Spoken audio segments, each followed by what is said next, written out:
des gens qui parlent, agissent et dirigent Haïti ne cherchent pas à se faire une idée d'Haïti.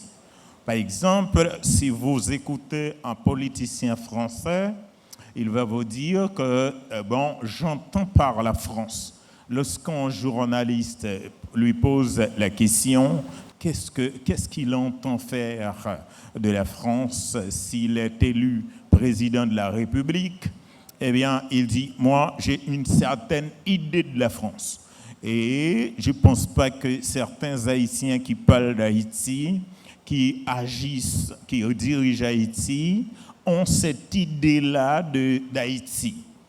Et moi, ce que je vais faire, c'est justement émettre une idée sur Haïti. Pour moi, il existe deux discours dominants sur Haïti.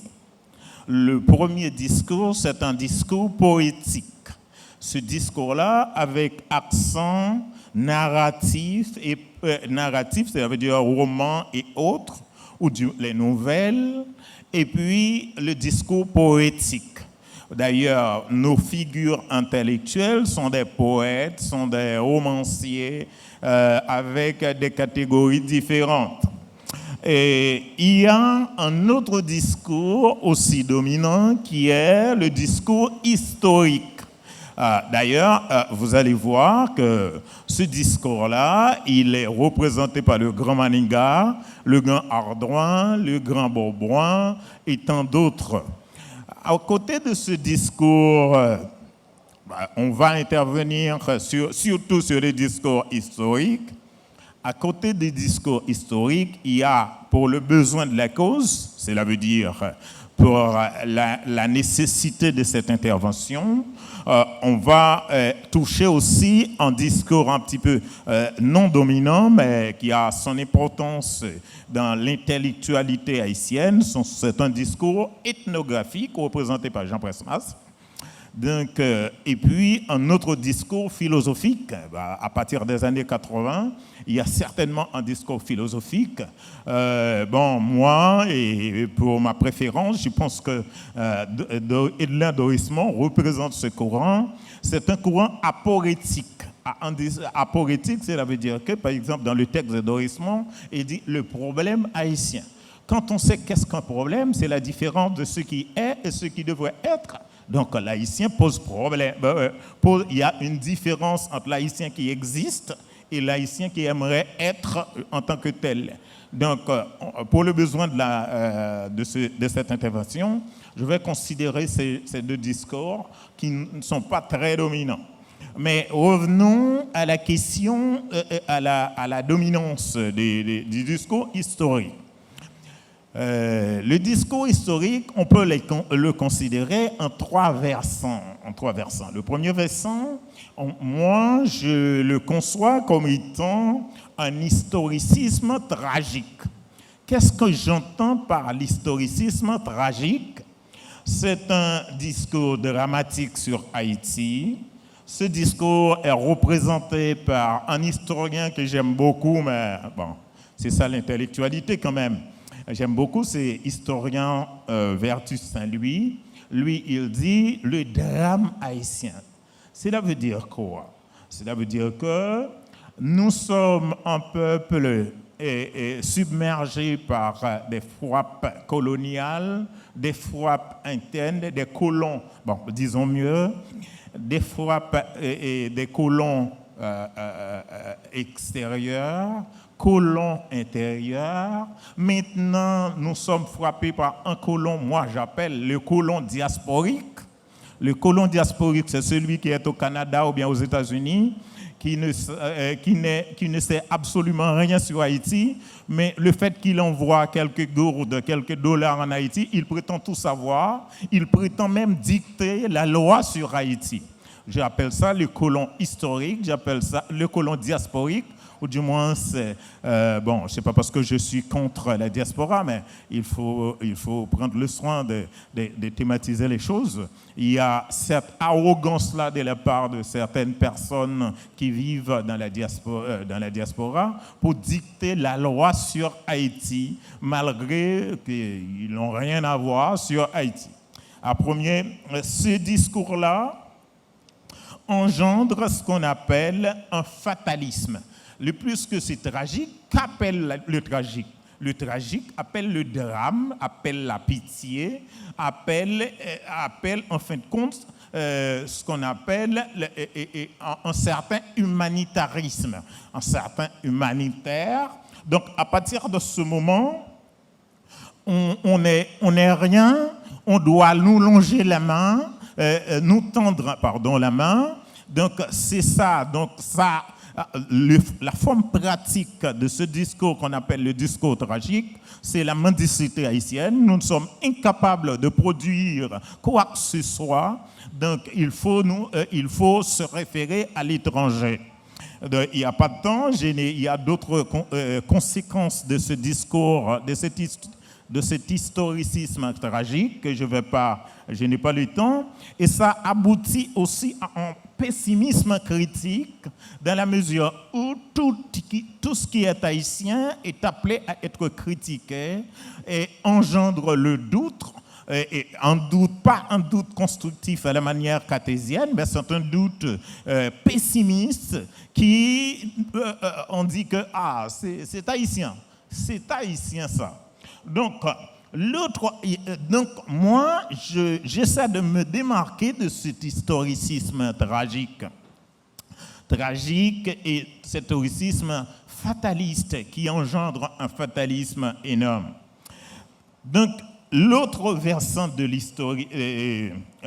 du discours historique, c'est un historicisme apologétique. Cet historicisme-là, selon les tenants de cet historicisme-là, c'est que Haïti est né en 1804 et que Haïti a battu presque toutes les puissances coloniales. Et à partir de ce moment, si Haïti, donc nous sommes le centre du monde et tout est expliqué à partir d'Haïti en ce moment-là. Ce nombrilisme haïtien, merci Ralph, ce nombrilisme haïtien fait que nous ne pouvons pas voir la Caraïbe, nous ne pouvons pas voir même la République dominicaine qui est à côté, mais ça a une histoire, il faut le dire, je l'accepte dans une certaine manière. Ça a une histoire parce que dans le temps, presque jusqu'à 1960, c'est que c'est nous, Haïtiens, qui étions là. Donc, jusqu'à dans la Caraïbe. Nous n'avons pas, donc la comparaison était faite avec les États-Unis d'Amérique, la France, donc il n'y avait pas vraiment d'État.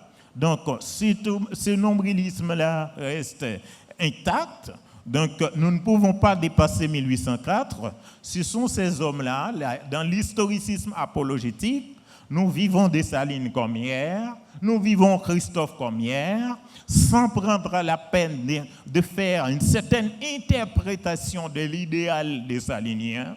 Donc, c'est ça, c'est une histoire brute, en fin de compte, qui nous rend confortables.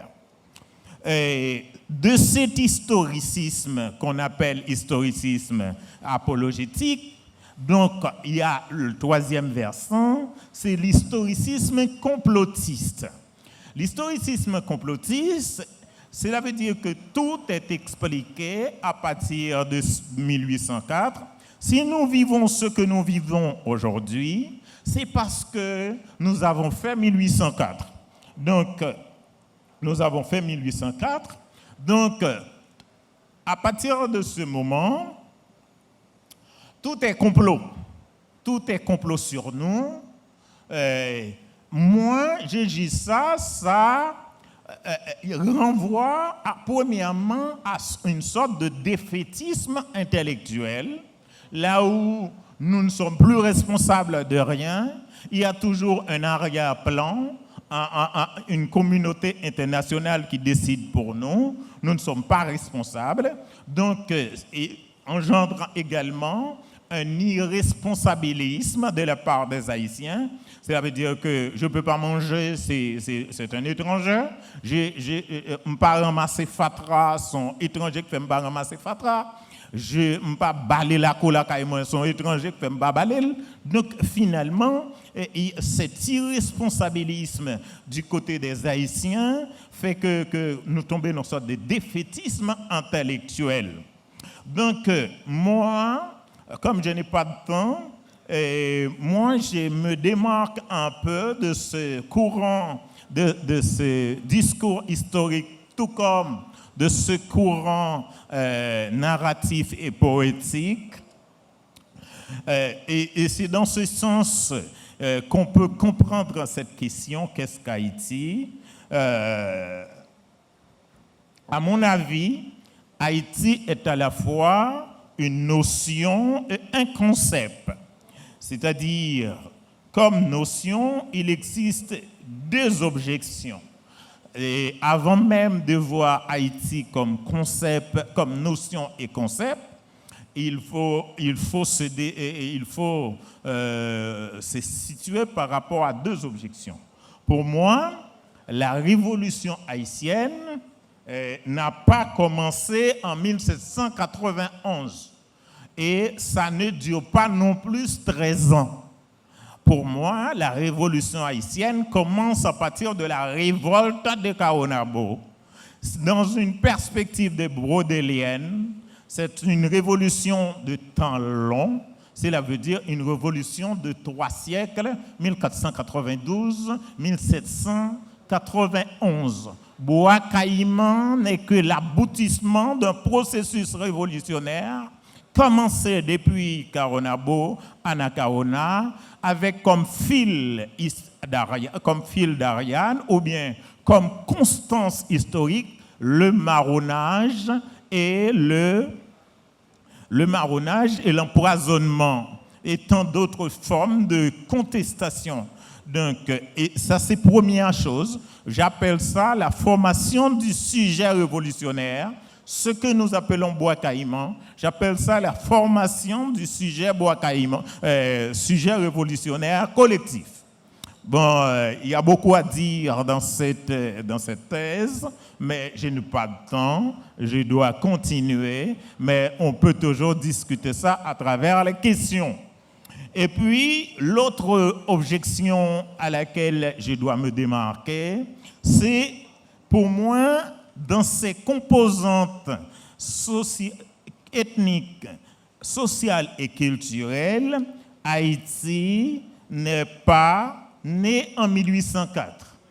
Haïti, le 1804, n'est que l'aboutissement, le moment clé pour notre indépendance. C'est-à-dire, pour moi, Haïti est une nation multi-ethnique et les débuts de cette nation, ça commence avec le choc des civilisations entre les Espagnols et les Taïnos. À partir de là, et c'est pourquoi mon texte est intitulé Haïti, la porte d'entrée du Nouveau Monde, le symbolisme du Mall Saint-Nicolas de l'île de la Tortue. Cela veut dire quoi? Pour moi, on ne peut comprendre Haïti sans passer par ce choc et en plus sans passer par la composition de la piraterie à l'île de la Tortue. Donc, c'est la première chose. Donc, à partir de ce moment, dès que j'ai dit que Haïti n'est pas né, ce n'est pas ma thèse que je suis en train d'expliquer là. C'est la thèse des héros de l'indépendance. Vous savez que les héros de l'indépendance, après 1800, ils ont retourné avec le nom d'Haïti. Le nom d'Haïti, pourquoi? Parce que selon eux, ce n'est pas seulement le nom d'Haïti. Et vous savez que Haïti est un thème taïno. On va le voir beaucoup plus loin. Deuxièmement, Haïti est indépendante presque depuis 18 novembre 1803. On attend jusqu'en 1804 pour proclamer l'indépendance. Et en plus, on ne l'a pas fait à Fort-Liberté, qui était en premier jet. ni au Cap-Haïtien, c'est au Gonaïve. Cela veut dire quoi? On voulait renouer avec l'espace-temps taïno. Cela veut dire Gonaïve, c'est par modification linguistique, c'est Gonaïve, mais en espagnol, Gonaïve c'est Gonaïbo, langue des Indiens. C'est une ville fondée depuis 422. La première chose, donc le choix de Gonaïve, c'est pour renouer avec ces ancêtres-là. Et Dessalines l'a même appelé l'armée indigène, l'armée des Incas, l'armée du soleil. Donc, si Dessalines les héros de l'indépendance, certainement il n'y a pas une historiographie pour expliquer pourquoi les héros de l'indépendance ont retourné à ce nom ancestral, mais ce qu'on sait, dès qu'on voit ces différents mouvements, on peut comprendre tout justement que ces hommes-là aimeraient bien donner à la nation haïtienne une perspective millénaire. Et puis, retourner au nom d'Haïti, ça a plusieurs avantages géopolitiquement parlant. Si on n'a pas retourné au nom d'Haïti, on ne peut pas réclamer Toussaint comme haïtien. Si Haïti est né en 1804, on ne peut pas réclamer Toussaint comme Haïti, tout comme on ne peut pas réclamer Macandal, tout comme on ne peut pas réclamer d'autres. Donc je pense que la bataille qu'il y a, par exemple, pour Toussaint Louverture, c'est déjà résolu chez les héros de l'indépendance. Mais vous, comme vous ne pensez pas trop, bon, comme moi, donc vous pensez que les héros de l'indépendance, comme vous êtes moi, je pense que les héros de l'indépendance sont beaucoup plus intelligents que vous. Donc, comme vous ne pensez pas trop, vous pensez que c'est une bataille que vous allez faire aujourd'hui, mais Dessalines l'a déjà prévu que finalement, il faut résoudre ce problème, parce que si on commence avec Haïti en 1804, eh bien, il y a certains héros comme Polydore, comme Macandal, comme Henri Quillot, nous ne pourrons pas réclamer ça comme citoyens haïtiens. Il faut étendre Haïti. On pourra même réclamer la citoyenneté des Taïnos. Donc, il faut retourner à ces ancêtres-là. Donc, et retourner à Haïti, c'est donner une perspective millénaire à Haïti. Là, c'est extrêmement intéressant. On n'a pas de temps pour expliquer cette thèse un petit peu drôle dans ma tête, peut-être originale, mais bon, j'aimerais pas dire originale pour ne pas me, comme on dit, qu'on est quoi, mais en tout cas, donc finalement, dès que ces deux objections sont faites, je peux dire que qu'est-ce qu'on entend par Haïti comme notion et concept? Eh bien, Haïti comme notion, vous savez qu'une notion, ça colle l'histoire. Ça colle l'histoire. Donc, Haïti comme notion, premièrement, c'est un concept taïno. C'est un concept taïno, ça veut dire par production, c'est-à-dire par ses reliefs géographiques, Haïti, c'est une terre haute et montagneuse. C'est Haïti Kishkea Uboyo. En taïno, terre haute et montagneuse. Mais Haïti n'est pas seulement terre haute et montagneuse, c'est Haïti Kishkea. Dans la langue des Taïnos, Haïti signifie délice de la vie. Cela veut dire terre haute en production de bonheur et de satisfaction sociale. Là, on peut comprendre que, et lorsqu'on voit qu'est-ce que c'est, que sont les Taïnos, dans la langue des Taïnos, c'est là que je dis que certainement cela va vous choquer parce que je ne suis pas très européen dans ces définitions-là. Donc, terre habitée par les nobles. Ça veut dire, Taïno veut dire noble, guerrier en langue taïno. Si on récapitule Haïti terre haute, Kishkea comme terre, comme délice de la vie, et taïno comme étant terre noble, guerrier, Haïti signifierait, je dis bien, Haïti signifierait Terre haute en production de valeurs humaines et de richesses sociales.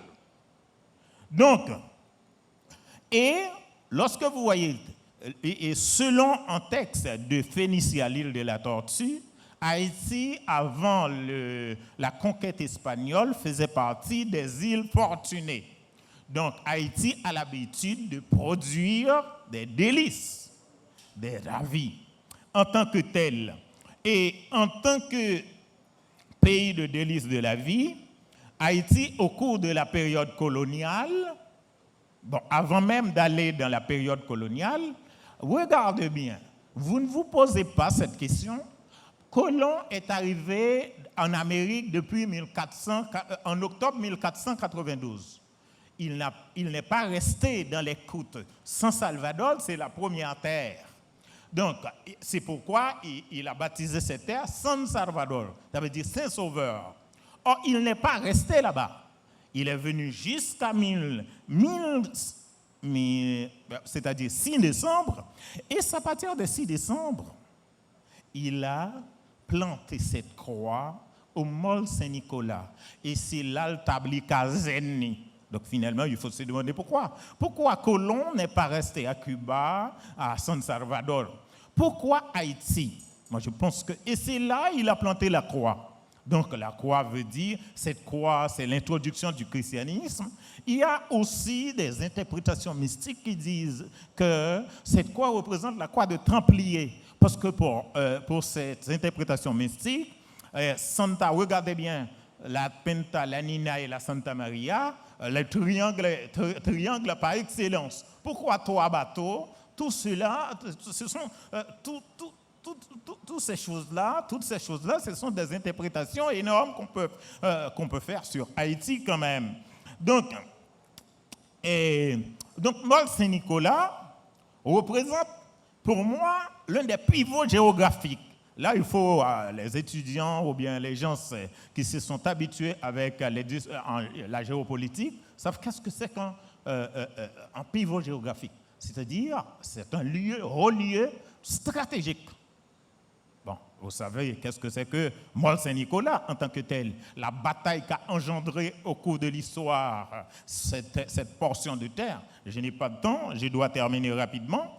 Donc, par rapport au système monde capitaliste, Haïti est un espace-temps de combat.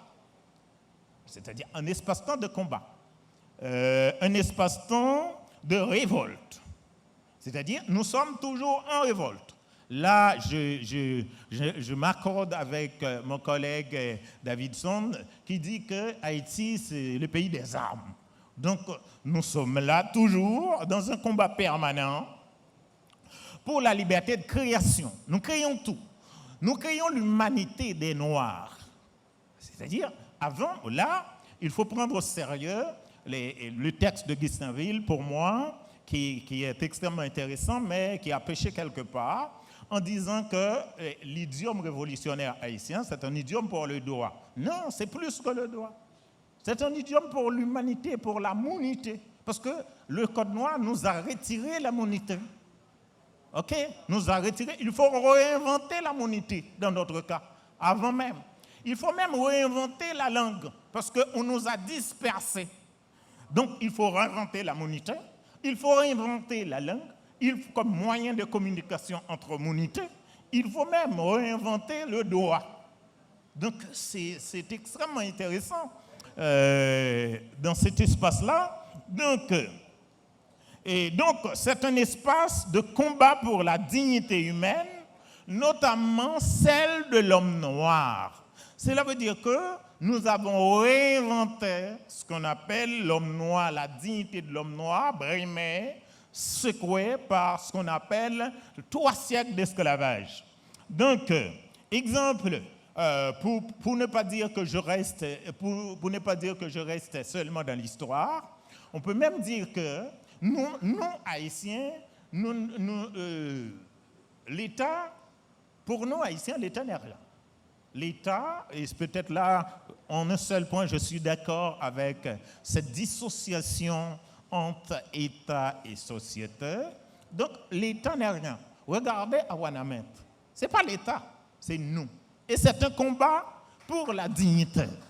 C'est un combat pour le droit d'autodétermination des peuples sur ses propres ressources. Ah oui, c'est le droit d'autodétermination des peuples pour utiliser ses propres, c'est-à-dire ressources. L'eau, la rivière Massacre. Et bon, il y a certaines personnes qui n'ont pas pris le temps pour établir l'histoire de cette rivière. Depuis 1728, avec le massacre des boucaniers, les Français ont déjà appelé cette rivière Massacre. Donc, on a massacré, bon, je n'ai pas de temps pour exposer ces brins d'histoire, on a appelé cette rivière Massacre. Et c'est-à-dire, en 1937, cette rivière, il y a une reconfirmation historique de ce lieu qu'on appelle Massacre. Donc, c'est un haut lieu de sang. Il faut prendre précaution avec ce lieu. C'est un lieu qui est habitué avec certains massacres. Donc, moi, ce que j'ai peur, c'est ces invocations-là qui protègent les Haïtiens. Lorsqu'on invoque des dieux pour vous protéger, et sûrement, il y a des gens qui ont fini, à quitter Dieu là, ou nous pas qu'on ne pas bon massacre quand même l'autre bord, parce qu'il y a trois bagailles qui sont faites pour bataille. Donc, c'est extrêmement intéressant.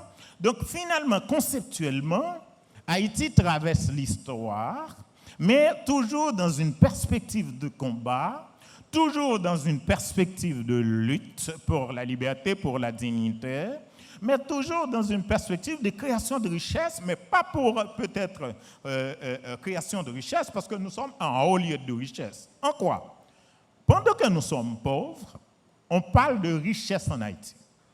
Bon, je ne vais pas m'attarder sur des hypothèses étrangères, mais prenons un pays le plus fortifié de la Caraïbe. Vous pensez que le Pakafan y a ça? Et nous, le Pakafan y a Haïti. Haïti chargé bagaille le café. C'est seul nous pas ça nous café Haïti. Regardez, pendant que Mont Saint-Nicolas, ou pas même une route pour là-dedans, il y a une plage qui est 8e plage de la Caraïbe. Vous savez? Pendant qu'on n'a pas une route pour aller côté, il y a une plage qui est 8e plage de la Caraïbe. Ça veut dire que vous pas comme ça pour faire la plage là. Ce n'est pas parce qu'elle n'a pas produit richesse pour vous. Regardez bien. Qu'est-ce qui empêche le gouvernement haïtien, par exemple, d'ériger un musée de l'esclavage? Qui est-ce qui pas t'apprendre où est la croix de Colomb? Ben, je ne sais pas, moi-même, je payé un pile de temps. Pourquoi pour mal, ouais? Ça veut dire que Haïti a des richesses, bon, il y a plein. Donc, je pense que je n'ai pas assez de temps pour m'énumérer.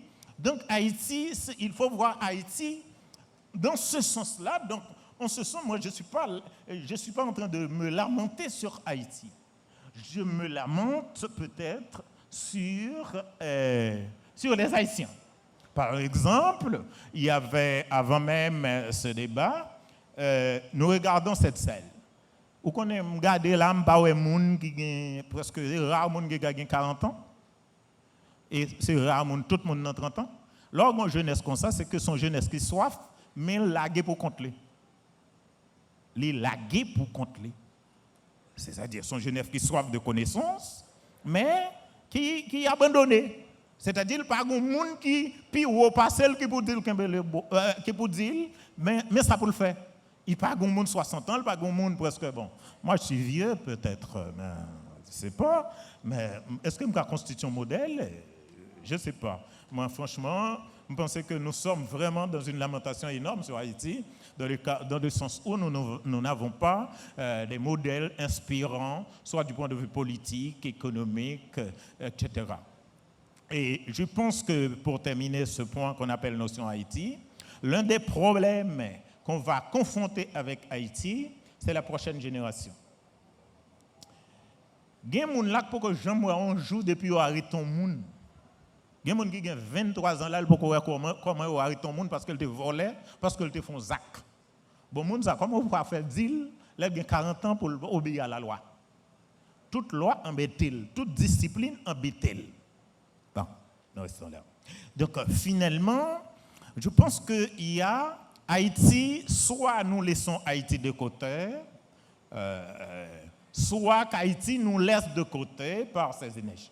Moi, ma conclusion serait que nous ne sommes pas à la hauteur de l'énergie qui traverse Haïti, ou du moins de la richesse qui se trouve en Haïti. Donc, pour corroborer cette conclusion, je vais dire que conceptuellement, Haïti représente la matrice conceptuelle du Nouveau Monde. La matrice conceptuelle du Nouveau Monde, dans la mesure où toutes les expériences qui ont servi de base à la construction de ce qu'on appelle l'Amérique ont été expérimentées en Haïti. Je vous défie de me dire le contraire. Toutes les expériences qui ont été à la base de la construction du Nouveau Monde, l'esclavage moderne, la question de la monité et tant d'autres, toutes ces questions-là ont été posées en Haïti. Donc, à partir de ce moment, et Haïti est plus que cette question, Haïti est aussi conceptuellement, c'est le commencement et la fin de l'esclavage moderne. C'est en Haïti qu'a commencé l'esclavage moderne en tant que tel. Mais c'est en Haïti, je n'ai pas de temps pour expliquer ça, c'est-à-dire c'est ce qu'on appelle la théorie de l'esclave par nature, ou du moins la racialisation de l'esclavage comme tel. C'est en Haïti que ça s'est passé. C'est à partir d'Haïti, surtout, avec Bartolomé de las Casas, qu'on appelle le protecteur des Indiens, qui est un enfer pour les Noirs, qu'on a racialisé l'esclavage. L'esclavage, à partir de las Casas, veut dire noir. Donc, c'est en Haïti qu'on a mis fin à ce monde, je ne dis pas fin, mais on a enclenché un processus qui va durer presque 100 ans, et le dernier pays esclavagiste, ce sera Cuba, et nous avons aidé Cuba à prendre son indépendance. Donc Haïti, pour moi, conceptuellement, qu'est-ce que c'est qu'Haïti? C'est peut-être le titre de mon livre, ce que je soutiens, c'est la porte d'entrée du Nouveau Monde. Je défie une personne de parler du Nouveau Monde sans passer par Haïti. Je défie ça. Donc, moi, je pense qu'Haïti est la porte d'entrée du Nouveau Monde. Maintenant, qu'est-ce que c'est que porte d'entrée du Nouveau Monde? C'est Mont-Saint-Nicolas, c'est l'île de la Tortue, et finalement, avec ses composantes ethniques et socio-culturelles. Mais c'est aussi, pour certains, un laboratoire de la misère. Mais pour moi, le commencement même de la richesse haïtienne. Merci beaucoup.